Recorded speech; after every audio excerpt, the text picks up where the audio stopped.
which was 42 years ago. Were any of you in the business 42 years ago?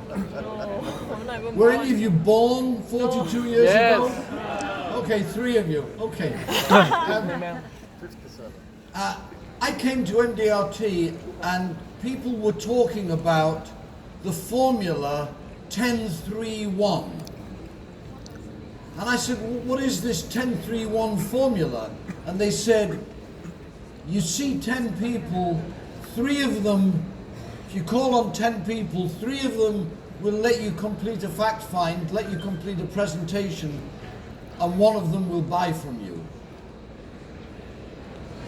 And they talked about this as if this was how our career was supposed to be. That we were forever to spend our working lives finding 10 people, 3 of them would actually talk to us and we'd make a sale. And I thought that's not how I want to spend my life. So what I want to try to do in the limited time we have is just give you some of the ideas, some of the discoveries that I made that allowed me to go from that 10-3-1 to 10-9-8. Find 10 people, 9 of them will talk to us and 8 of them will buy from us.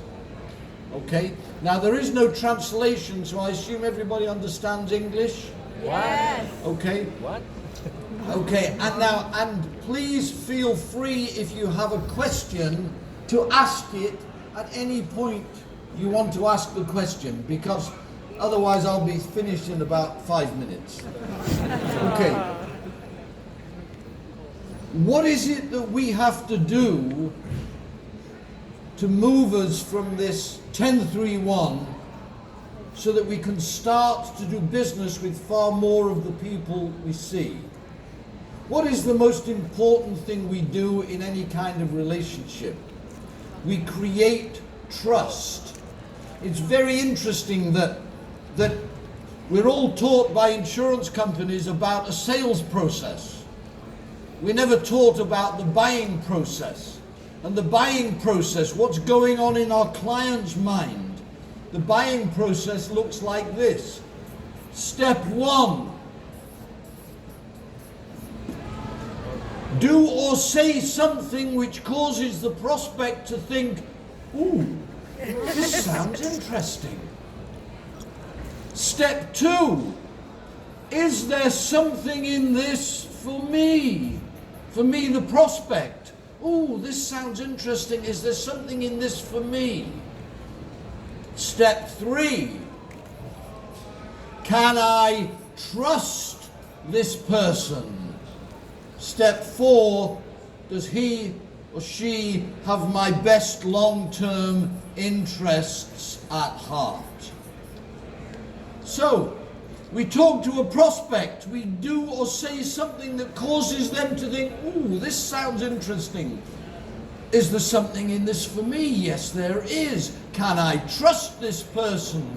And we'll have a sale. If they can also answer this one, I think he or she has my long-term interests at heart, we will have the beginning of a Relationship. Is anybody awake? A relationship. Absolutely. Now, what is the hardest part of this? It's dealing with trust. The hardest question any of us ever have to answer in life is, can I trust this person? It is such a difficult question to answer that we prefer to push it away, not to deal with it. We were told as kids, don't take sweets from strangers.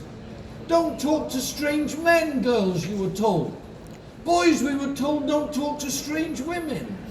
I'm 73 years of age. I'm still waiting for a strange woman to want to talk to me.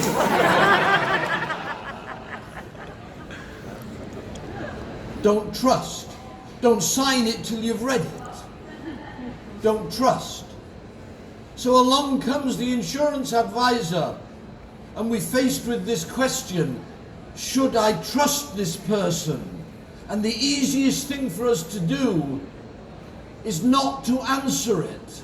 If we make the decision, we think, in our subconscious, if we make the decision to trust this person and we're wrong, we'll feel foolish. It's easier to, I want to think it over.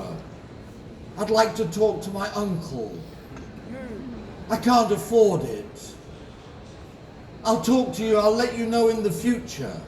Do they really want to think it over? Do they really want to talk to their uncle? No, they don't want to deal with the question, should I trust this person? How do we get around the trust question? By seeing referrals. Why? Because when we talk to a referral, the referral assumes that the person who gave the referral has dealt with the trust issue. Now, let me illustrate the point, because this is so strong a point. If we grasp this, then it can have a dramatic effect on our production. So I'm going to tell you a true story. We needed some replacement windows in our house. We needed 3 windows, that's all. 3 new windows. We did not want the plastic stuff that is the modern trend. We wanted the proper good hardwood windows making to fit our house. Okay. My wife said a friend of hers from her Keep Fit class had just had some new windows. And the person, her friend, said that we like them, we're very happy with them. I said, okay, get the guy to come and see us. He came, he measured, he gave me a price. I said, okay, the job is yours. Did I ask to see his accounts? Did I ask for references? No. On the strength of the referral, I gave him the order. Now, a friend of mine bought a new house. Well, new for him. It was a... Would somebody go and tell them to clap quietly? He bought a new house. It was new for him, but it was a very old house. It needed a lot of repairs. He needed the whole house, all the windows replacing. This was a mammoth job. This was $100,000 window replacement order. He mentioned this to me. I said, well, we have 3 windows replaced. We're happy with them. He said, oh, let me have his name. The man went to see him, gave him a quotation. It was the biggest order the window supplier had ever received, and my friend said, okay, the job is yours. The window man said, don't you want to think about it? He said, no, if you're good enough for Tony Gordon, he will have checked you out. He would have checked everything about your company. Right? So if he's checked you out, that's okay for me. The strength of the referral. Did I check him out? No. The strength of the referral. Would somebody go and tell him to speak more quietly? Okay, so we need referrals. Now, when do we ask for referrals? After the sale. What? All the time. When is the best time to ask for a referral? Okay, first question. Who asks for referrals when we deliver policies? Okay, remember this.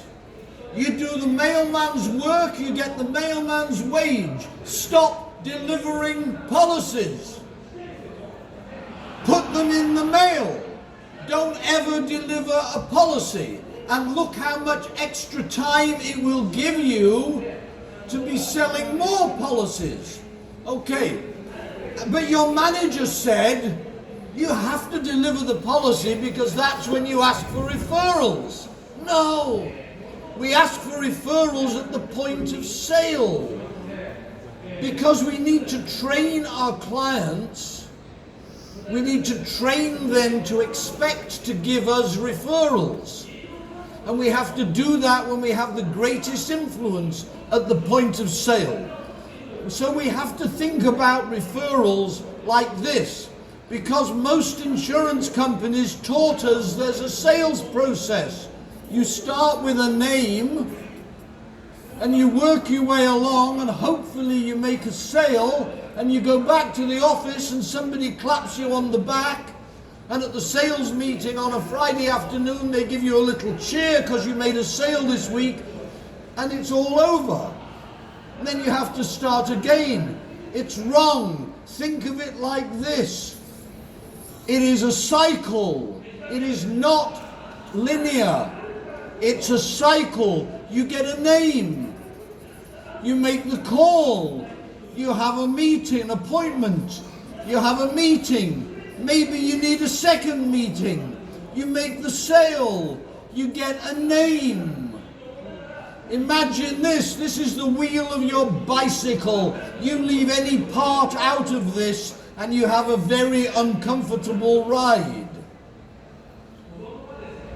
If you leave any part out of this, you might as well not ask for the sale. Don't ask for the check if you don't ask for the referral. If you were an agent, an advisor in my office, you come in and you say, I've just made the biggest sale of my life. I'd say, that's wonderful. How many referrals did you get?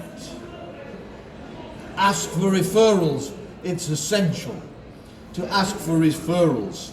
Now, how many referrals do we need? How many should we get? More than we need. We want to be in a position where we can be selective about who we go to see. If you need 5 appointments and you have 5 names, you'll call them all. If you need 5 appointments and you have 10 names, will you call the best prospects? Of course. We want to be able to cherry pick. If we get more referrals than we actually need, then eventually our average sale will start to rise as we start to select, to cherry pick the best of our prospects. Okay, so what are the steps to get well referred? First question is, are we referable? How do we make ourselves referable? Well, here's one way. Who has a client who has his own business? Of course, we all do. Do you think your client who has his own business, wants clients, needs new customers? So next time you're going to see one of your business-owning clients, before you go, when you're looking at the file to see what you're going to talk to the client about, ask yourselves this question. Who can I refer to my client?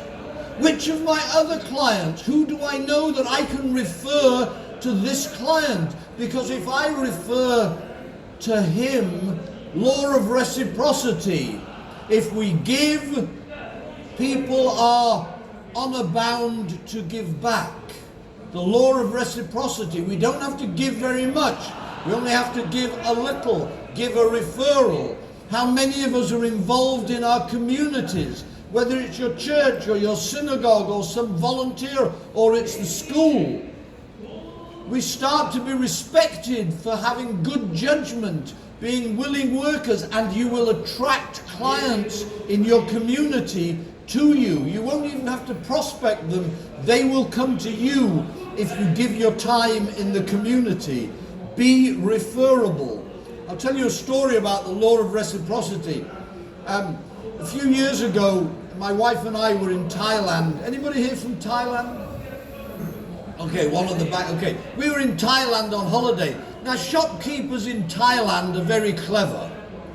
The climate is a bit like Miami today. It's sort of hot and steamy and very humid, so they know to offer you a drink of water when you go into the shop. So clever negotiators like me know to refuse the drink of water, because then I'm not honor bound to consider buying from them.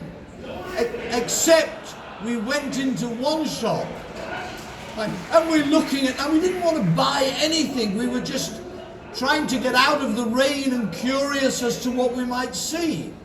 And the shopkeeper, being different to all the others, said to us, "Hot, isn't it?" I said, "Yes, it is." He said, "I've got some wonderful cardamom tea. It's very, very cooling. Would you try it and tell me what you think?"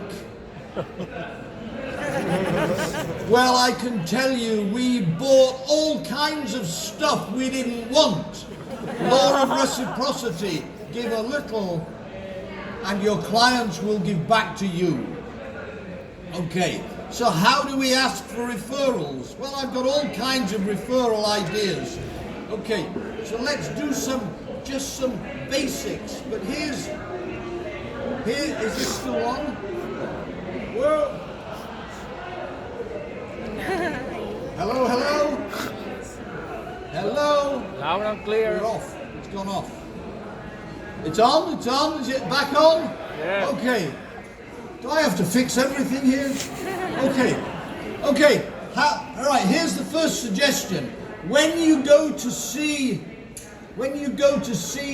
a new prospect, start off by saying something like this to your prospect: "I would like to tell you the difference between my firm, my company, and others out there. Not our competitors, we don't acknowledge we have competition.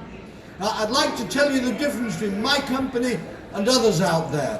Most people in financial services spend most of their time looking for people to do business with. It leaves very little time to look after their clients. In my firm, we are the opposite. We spend most of our time looking after our clients, very little of our time looking for new clients. You may wonder how we're able to do this. It's very simple. We only take on as clients people to whom we are personally recommended or to whom we're personally introduced. But enough about my company. I'd like to ask you some questions about you, if I may, in confidence. Is this still on? Yes. It sounds It's good. Yes, are we good? Okay. Now, and then move into your soft facts, the kind of questions: tell me about yourself, tell me about your business, so on. Now, what have we just done in that little, I call it the preamble? Firstly, we have sown the seed that we expect to be referred. It will not come as a surprise if in a couple of hours' time we actually ask for a referral. The second thing we've done is we've created a differentiator between ourselves and anybody else in the business. Now, I have to tell you, we never know what it is that actually clinches the sale. It isn't some great big thing. It's a lot of little subtle things that help make the sale. And this might be one extra little subtle help that we've given ourselves just by telling the client, the prospect, that we are different to the others. So now I've completed the business, whether it's taken one meeting or two meetings, whatever. Business has been completed. And now I'm going to say, Sergio, he's my new client. Sergio, you remember when we first met a couple of weeks ago? Yes, he says. Sergio, don't worry, I'll help you, you know. Okay, and I do the funny stuff, okay? Okay. Sergio, you remember when we first met a couple of weeks ago? You'll remember I told you the difference between my firm and others out there. Remember I said that most people in my field spend most of their time looking for new business, new prospects. They spend very little of their time, Sergio, looking after the clients they have. And you'll recall I said that we are the opposite. We spend most of our time looking after our clients, very little of our time looking for new clients. And you'll recall, Sergio, that I told you we're able to do this because we only take on as clients people to whom we're personally introduced, to whom we're personally referred. And Sergio, I'm only interested in meeting people I can get on well with, Sergio, in the same way you and I have got on so well together. Now, Sergio, I'm really interested in meeting people who run their own small business, or who may have capital, or who have a young family. We have to tell Sergio the sort of prospects we want. If you want business owners, tell him. If you want young families, tell him. If you want older people who may have some capital, tell him. So Sergio, who do you know who runs his own small business? George. Okay. Tell me, what does George do, Sergio? Okay. He sounds like the sort of person I would like to meet. Sergio, you don't mind if I mention your name when I call him, do you? No, he says. Okay, now he might say, oh yes, I don't want you to mention my name. In which case I would say, Sergio, I have been doing this job for a long time. And I have only for years ever seen people to whom I'm personally referred, personally introduced. And I have never, ever embarrassed a client by mentioning their name. And I assure you, you will not be the first. Is that okay, Sergio? Yes, he said, it's okay. Now I'm going to phone up George. George, this is Tony Gordon here. Does my name ring a bell? No, he says. Oh dear, I am embarrassed. Am I embarrassed? I do this for a living. Of course I'm not embarrassed. But it might get a little bit of sympathy, and so he will let me continue. George, it's Tony Gordon here. Does my name ring a bell? No, he says. Oh dear, I am embarrassed. You know Sergio, don't you? Yes, he says. Sergio's been a client of mine for some time. When I was talking with him the other day, he mentioned your name to me. In fact, George, he spoke quite highly of you. Why do I say that? Because now he'll shut up and wait to see if there are any more compliments coming. George, Sergio seems to think that one or two of the things we do might be of benefit to you. Now, I don't know if there is anything we do that will be of any interest to you at all. But as Sergio was insistent, I'd like to stop by, spend 15 or 20 minutes with you, introduce myself, run through the things we do, and you can tell me if there's anything of interest. Now, George, I'll be passing your door on Monday afternoon at 2, or would you prefer Wednesday morning at 10? If you don't close, he won't say yes. Now, George, of course, may give me an objection.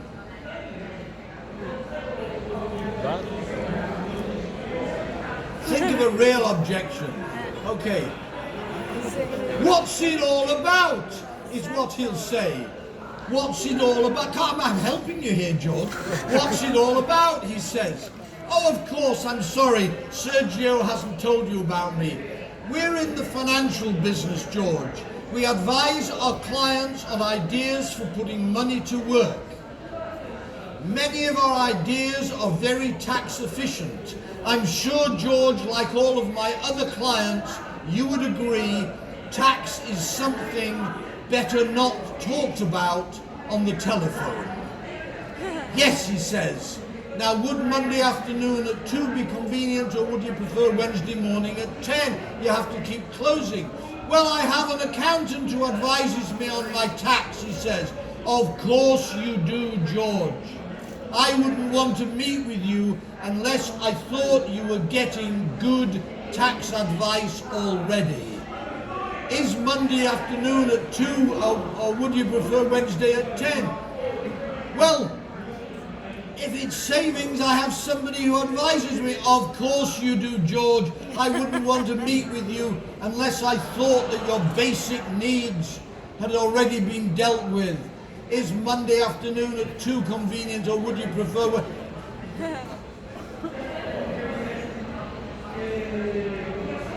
The work we do, George, sits above the tax advice given by your accountant. The work we do sits above the life insurance advice given by the average insurance advisor. The work we do sits above the investment advice given by the normal advisor. Now, would Monday afternoon could be convenient for you, or would you prefer Wednesday morning? Anybody counted the closes? Yeah. How many? Five. Is it 4 or 5? Five. Five so far. But now, what is the most important thing here? Firstly, I used his name. When I was speaking on the telephone, I kept using his name 4 or 5 times. I kept using Sergio's name, the referrer, 4 or 5 times. Okay, and I kept closing.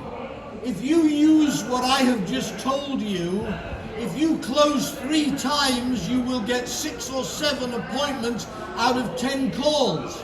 You close 4 times, you will get 7 or 8 appointments out of 10 calls. If you close 5 times, you'll get the lot. So you have to keep closing. Now, of course, his ultimate objection is, of course, well, you'll probably be wasting your time. To which I would reply, that's quite likely, George. That's why I'm only allocating 20 minutes for the first meeting. Now, did I ever disagree with you? No. I was trained by an insurance company. All of the prospecting was filled with conflict. How do you know you won't be interested? All the other greengrocers in town are interested in what I'm doing. No. Take the conflict out of prospecting. All I did was agree with you and take the attitude that what we do sits above the work of the average individual, and that will get us there. So now we have the appointment. Now, here's some other ideas for getting referrals. Firstly, do our clients know we want referrals? Who sends letters to clients? And those of you who've been delivering policies will soon be sending letters when they start to mail the policies. Okay, if you send a letter, put a PS on the bottom. If you send an email, every email that leaves your desk should have a footer on the bottom that says something like, "We grow by referral." I would appreciate being introduced to family members, business colleagues or friends who you feel might benefit from my advice. Does this get referrals? Not necessarily, but it creates an environment where your clients realize that we expect to be referred. Keep reminding them. That's what it does. So put that footer, and by the way, if it's a footer on an email, put it just under your name, above that massive paragraph where the insurance company says we take no responsibility for anything that our advisor has said to you. Above all the compliance nonsense. Okay. If you have a client who doesn't give you referrals, go and see that client and say, "I have a question for you. Why have you kept me a secret?" They'll say, "What do you mean?" "Well, we only take on as clients people to whom we're personally introduced, personally referred, and you're the only client who's never referred me to anybody, and I wondered why you've kept me a secret." They'll say, "Well, I didn't know, because that's probably the client that we forgot to ask." So if they say, "Oh, I didn't know, so I'm sorry, that must be my fault," and you go into your referral presentation, "Why have you kept me a secret?" We should be telling clients, "Please don't keep me a secret. Don't keep me to yourself. Please don't keep me a secret." Okay, when you're talking to clients and asking for referrals, people know lots of people. Some are poorer than them, some are wealthier than them. So don't ask who they know, ask who they respect. Because we tend to respect people who are doing a little better than we are. So ask who they respect. And that way we will get referred to people upwards who are wealthier than they are. Okay, is this making sense? Yes. Everybody, is this good stuff or what? Or should Very I go good. for lunch? Very good. Should I keep going? Okay. Okay, I'll keep going. Okay. You want to be referred either to the children of elderly clients or to the parents of younger clients. This is how to do it. Say to your client, we find those clients who get the best value from us are where we don't act for our client in isolation, but where we act for the whole family. I would like to meet your mother. I'd like to meet your parents. I'd like to meet your children.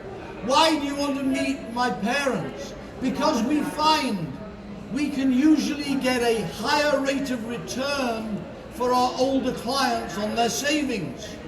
And if we can get a higher rate of return for your parents, well, they'll have a better standard of living. They'll be less likely to need your help in the event of financial help in the event of needing care. And when their time does come, there'll be more for you and your family to inherit. Would you introduce me to your mum? Now, if you think about that, 2 of the 3 reasons were actually not for the mum. She'll have a higher standard of living. You won't have to help her out financially when she needs care, and you and your kids will inherit more. Will you introduce me to your mother? You bet he will. Will you introduce me to your children? Why? Same reason. We can usually help the younger generation secure themselves and their families better than our competitors are doing. If we can help your children create security at lower cost or greater security, they'll be less likely to ever come back home for help from you. Will you introduce me to your children? Will you introduce me? Okay. Another idea. Now, I don't know how things work legally in your jurisdiction, but how many of you live in countries where people make wills? Okay, most people, okay. And in your countries where they make wills, do they have to name people as executors? Is this something we all understand? It's the people who are eventually going to have the responsibility of dealing with everything when somebody dies. Okay. Now, what I suggest we do is we ask our client, do you have a will? Yes or no, you should have a will. Encourage clients to make a will, okay? And ask them, who are your executors? In my country, they need at least 2 executors. Now, it's always people they trust. Now we have to say something very important, okay, and that is we have to remind our client, anything you and I have ever discussed will always be in confidence, but I would like to speak to your executors. Now, why is it important we remind them it's in confidence? My executors are my 2 daughters, okay? One of them, if she knew how much she was going to inherit, would worry between now and my death because she feels she doesn't deserve it if she hasn't earned it. My other daughter, on the other hand, would kill me tomorrow to get hold of the money. So it's important we say anything we've discussed will always be in confidence. I would like to speak to your executors. Why? I want to give them this. What is this? It is a blank letter that says, "Dear," blank space. "This firm acts as financial advisor to," blank space. At a recent discussion of their affairs, they mentioned you are one of the executors of their estate. We all hope your services will not be called on for many years. But when you do eventually have to fulfill your responsibilities, it is most important that investments are encashed in the most efficient manner to maximize gains and to minimize charges and tax. Part of my firm's responsibilities is to ensure this happens as efficiently as possible. The purpose of this letter is therefore to let you know we will be here to assist when the time comes. Please keep this letter with your other important documents so you have our contact details to hand when they are finally needed. If you want a copy of this, email tg@tonygordon.biz, B-I-Z, and ask for the executor's letter and we will send it to you. tg@tonygordon.biz. Now, you show that to the client, I want to give this to your executor. Will your client be impressed? You bet. We're just volunteering to look after him not only up to his death, but even afterwards. This is powerful stuff. So, oh yes, of course you can give that to my executor. Now you actually complete the letter. Dear George, we act as financial advisor to Sergio. You complete the letter. Now you phone up the executor and you say, this is Tony Gordon here. You don't know me, but I act as financial advisor to Sergio. He's mentioned that you are one of his executors. There is an important document that I want to hand to you. When can I call in for 5 minutes? Are they going to argue? Of course not. Now you're with the executor, somebody your client trusts. You're with the executor, you hand them the letter and they read it and they think, gosh, this is good. They're going to take a lot of the responsibility off me when Sergio turns his toes up. They read it and you say, please keep this in a safe place so you will know how to contact us. Now, we're now in front of somebody under very favourable circumstances. It's now left to us to turn this into a prospect. So George, I'll say, I assume this is no different to the service that you get from your financial advisor, to which you'll say, oh, I haven't got a financial advisor. Or, well, no one ever promised to do that. George, I did not come to talk about your affairs.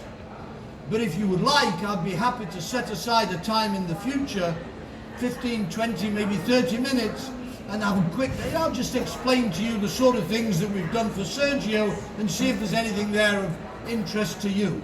Do you think I can turn George into a prospect at this point? You bet when I've shown him this. Is this good stuff or what? Good stuff. Okay, 3 of you think it is? Okay. It'll be very interesting to see how many of you email me for a copy of it. Okay, next idea. I do have a couple of copies, you may be able to take one now.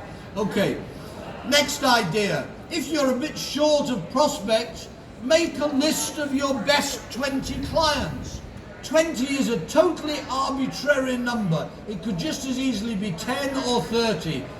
Right, but make a list of your best clients. This is an exercise for the next 4 or 5 or 6 weeks. And then call your client. And what I'm going to say is, Sergio, I think there is a small favor you can do for me.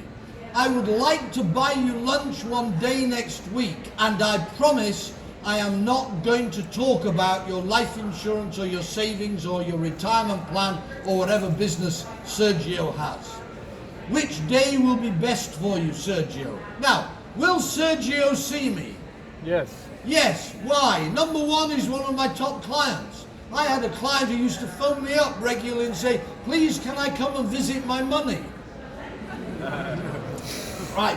One of you, our best clients will always see us. That's number 1. Number 2, I promised I wasn't going to sell him anything, didn't I? Yes. I promised I'm not going to talk to you about your life insurance, your retirement plan. Right. Number 3, I offered him hospitality. I'd like to buy you lunch one day. And 4, I paid Sergio the biggest compliment we ever pay another human being. I said, I think there may be a small favor you can do for me. Which day is best for you? He'll say, come on Tuesday, that's fine. I'll bring you a sandwich. What do you like in your sandwich? When I say I'm going to buy somebody lunch, it is very cheap. They'll get a sandwich, but don't just take a